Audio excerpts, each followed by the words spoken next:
اور جب ایسی لڑکی ادب اور سلیقے والی گھر میں جاتی تھی اور حیا کے ساتھ پلی ہے، اپنے ساس کا ادب کرتی تھی، سسرال کے اندر اپنے جو ہے وہ سسر کا ادب کرتی تھی. اور جو لڑکیاں پہلے سے بے حیا ہیں، جب وہ معاشرے سے نکل کے جاتی ہیں ان کے اندر حیا ہے ہی نہیں، تو کہاں سے وہ ساس اور سسر کی خدمت کرتی ہوئی نظر آئیں گی. میرے آقا صلی اللہ علیہ وسلم نے فرمایا تھا حیا پوری کی پوری خیر ہے، یعنی شرم کے اندر بھلائی ہی بھلائی ہے. اور میرے آقا صلی اللہ علیہ وسلم نے فرمایا حیا، شرم اور ایمان ملے ہوئے ہیں، آپس میں جڑے ہوئے ہیں.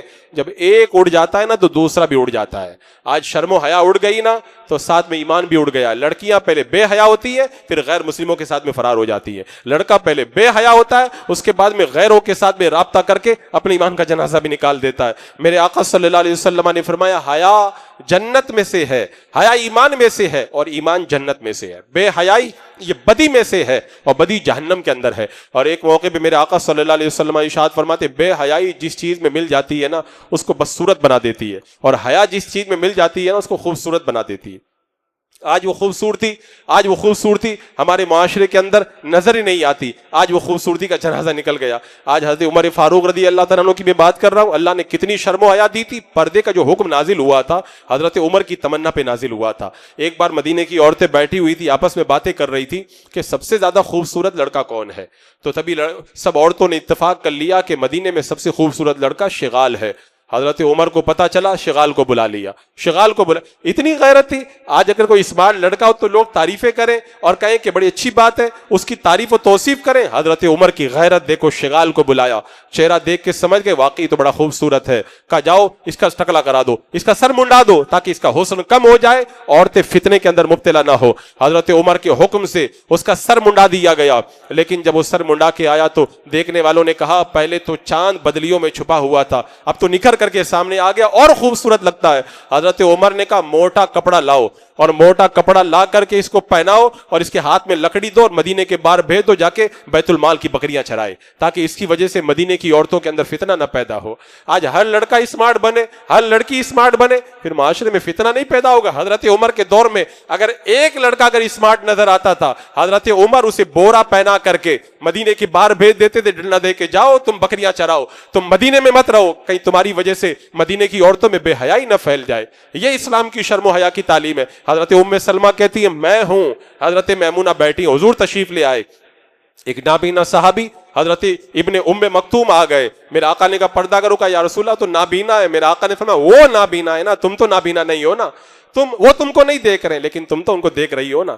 یہ شرم و حیا اسلام نے ہم کو سکھائی ہے. لیکن آج وہ شرم و حیا ہمارے معاشرے کے اندر ڈھونڈنے سے بھی نظر نہیں آتی. ایک صحابی ہیں حضور کی بارگاہ میں آئے. میرے آقا صلی اللہ علیہ وسلم نے فرمایا جب گھر میں جاؤ تو ماں کے ساتھ میں رہتے ہو اجازت لے کر کے جایا کرو. انہوں نے کہا یا رسول اللہ میں اور ماں دو ہی تو ہیں، تیسرا کوئی ہے ہی نہیں. کہا اجازت لے کر کے جایا کرو. کہا یا رسول اللہ میں اپنی ماں کی خدمت کرتا ہوں. کہا اجازت لے کر کے جایا کرو. کہا یا رسول اللہ اذن لینا ضروری ہے. میرے آقا نے فرمایا تم کیا اپنی ماں کو ننگا دیکھنا چاہتے ہو؟ کہا نہیں. کہا پھر جاؤ، جب بھی جانا ہو تو پوچھ کر کے جایا کرو. اسلام تو اتنی تعلیم دیتا ہے. اپنے گھر میں جاؤ تو اپنی ماں سے کہو ماں میں اندر آ جاؤں، تاکہ اگر تمہاری ماں اگر کپڑے بدل رہی ہو یا کوئی بے پردگی کی حالت میں ہو تو کہیں اس طرح سے بے حیائی کا مظاہرہ نہ ہو جائے. یہ کونین کے دولہا نے تعلیم دی. صحیح فرمایا کہ اللہ کے رسول علیہ السلام کنواری لڑکی سے بھی زیادہ حیا فرماتے تھے، اتنی حیا فرماتے تھے. اللہ اکبر. آج وہ شرم و حیا کا نتیجہ ہے ہمارے معاشرے کے اندر بڑے بڑے آئیڈیل بن کر، کردار بن کر بہت سارے مسلم معاشرے کے اندر جگمگا رہے ہیں. کاش وہ حیا پھر ایک مرتبہ پلٹ آئے. حضرت عمر رضی اللہ تعالیٰ عنہ کا جب انتقال ہوا نا، حضرت عائشہ کا پہلے طریقہ تھا، وہ جو گنبد خضرا کے نیچے جو مکان ہے حضرت عائشہ ہی کا تو مکان ہے، جاتی تھی اپنے گھر میں اور پردہ اتار کے رکھ دیتی تھی. کہا میرے شوہر حضور ہیں اور میرے والد حضرت ابو بکر صدیق ہے. جب حضرت عمر کا انتقال ہو گیا، حضرت عائشہ جب جاتی تھی پورا پردہ کر کے چادر میں لپٹ کے جاتی تھی. لوگوں نے کہا پہلے تو جاتی تھی چادر اوڑھ کے نہیں جاتی تھی، اب کیوں جاتی ہو؟ کہا پہلے حضور تھے میرے شوہر، میرے والد تھے ابو بکر صدیق، اب ایک حیا والا بندہ آ گیا وہاں پہ، یعنی حضرت عمر سے مجھے حیا آتی ہے اس لیے میں پردہ کر کے. جو دنیا سے چلا جائے، قبر میں چلا جائے، اسلام کہتا ہے ان سے بھی حیا کرو. اور آج جو زندہ گھوم رہے درندے بن کے گھوم رہے ہیں، ہماری عزتوں کے لٹیرے بن کے گھوم رہے ہیں، ان سے ہماری بچیوں کو حیا نہیں آتی ہے. کاش وہ شرم و حیا کا دور پھر پلٹ آئے، اسلام کا اجالا ایک مرتبہ پھر ہمارے معاشرے کے اندر پھیل جائے. یہ کتنی لمبی چوڑی کہانی ہے، اگر میں سناؤں تو مجھے کافی وقت چاہیے. میں نے ایک اشارہ کیا، کاش ہماری کنواری لڑکیاں، ہماری شادی شدہ عورتوں کے اندر اسلامی حسن حیا کا پیدا ہو جائے تو تو انشاءاللہ معاشرے کے اندر بڑی بہاریں آئیں گی. اللہ رب قدیر ہمیں شرم و حیا حضرت عمر کی جو تھی اس کا صدقہ نصیب فرمائے اور صحیح معنوں کے اندر اسلام کی تعلیمات پر عمل کی توفیق عطا فرمائے.